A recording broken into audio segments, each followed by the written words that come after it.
জানেন 2016 সালে যে এসএসসি প্যানেলটা রয়েছে সেখানে 25,753 জন চাকরি প্রার্থী রয়েছে, তারা যোগ্য হোক অযোগ্য হোক সবার চাকরি কিন্তু বাতিল করেছেন কলকাতা হাইকোর্ট।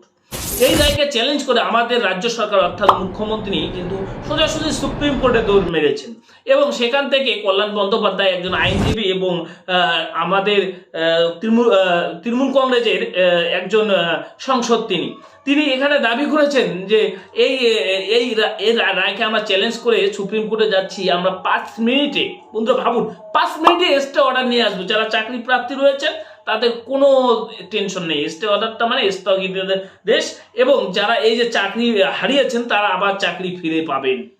জাজমেন্টটা যে কমপ্লিটলি ইরোনিয়াস জাজমেন্ট, কমপ্লিটলি ভুল, ত্রুটিপূর্ণ জাজমেন্ট।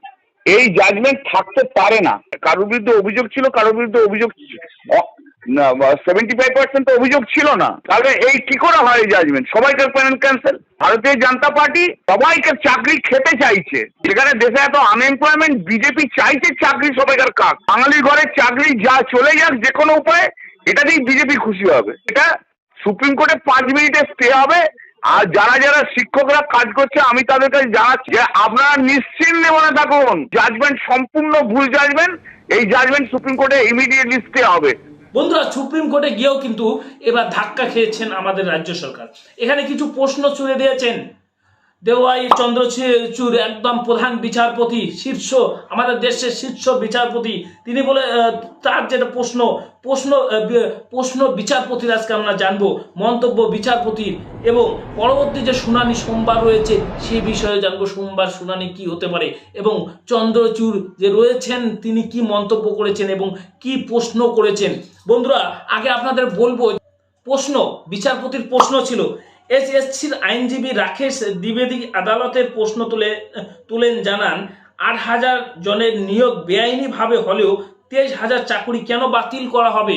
মানে এটি কিন্তু যে আইনজীবী ছিলেন আমাদের রাজ্য সরকারের, তিনি কিন্তু এই প্রশ্নটা তুলেন এবং এই প্রশ্নের উত্তরে পাল্টা প্রধান বিচারপতির প্রশ্ন, বেআইনিভাবে নিয়োগ হয়েছে এমন অভিযোগ জানার পরেও কিভাবে সুপারনিউমেরারি পোস্টের অনুমোদন দিল মন্ত্রিসভা।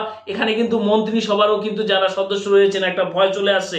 আপনারা জানেন যে একটা রায় হয়েছিল বিগত দিনে, সেখানেও কিন্তু সিবিআই কিন্তু তদন্ত করতে পারে, তাদেরকে জিজ্ঞাসাবাদ করতে পারে কেন সুপারনিউমেরারি পোস্ট বাড়তি পদ তৈরি করা হলো। এখানে বলা হচ্ছে কেন মন্ত্রিসভায় এটি আবার বাড়তি পদ করা হলো।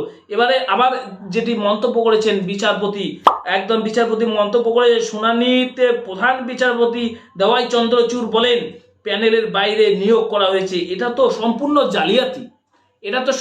জালিয়াতি। প্রধান বিচারপতির বেঞ্চে মামলা, হাইকোর্টের ওই রায়ে চ্যালেঞ্জ করে শীর্ষ আদালতের দ্বারস্থ হয়েছে এসসি মধ্যশিক্ষা পর্ষদ এবং চাকরি হারাদের একাংশ। মামলাটি শুনানি শুরু হলো প্রধান বিচারপতি দেওয়াই চন্দ্রচূড়, বিচারপতি দেবী পারদিওয়ালা এবং বিচারপতি মনোজ মিশ্রের বেঞ্চে। এই মামলাটি কিন্তু এনাদের 3 বিচারপতির বেঞ্চে চলবে। এবং এখানে যেটা প্রশ্ন তুলেছেন যে বাড়তি করে দেওয়া হলো, এটা তো পুরোটাই জালিয়াতি। প্রশ্ন তুলেছেন বিচারপতি, প্রশ্ন করেছেন তাহলে, এবং বলছেন আজকে যে প্রধান এই রাজ্যের যে একজন উকিল ছিলেন অর্থাৎ আইনজীবী ছিলেন, উনি কিন্তু স্টে অর্ডারের জন্য আবেদন করেছিলেন। বলছে আজকে কোনো রকম হচ্ছে না, আমরা এটা নিয়ে সোমবার চিন্তা ভাবনা করব।